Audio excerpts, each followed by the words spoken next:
आणि इथं बर्वे साहेब बसतात. आम्ही एकदा कत्तलखान्याचं आंदोलन केलं. कत्तलखान्याचं आंदोलन 2013ला.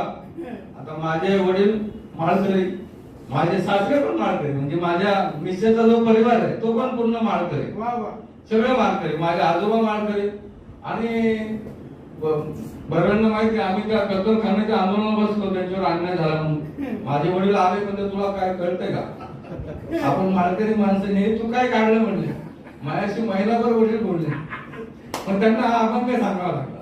बरोबर आहे ना. आपण इथं लिहिला होता, आम्ही अभंग लिहिला होता जनाबाईचा.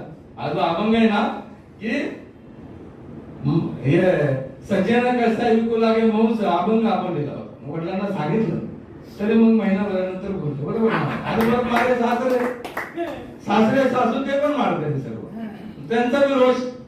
पण सामाजिक चळवळीमध्ये या सगळ्या गोष्टी होतात. पण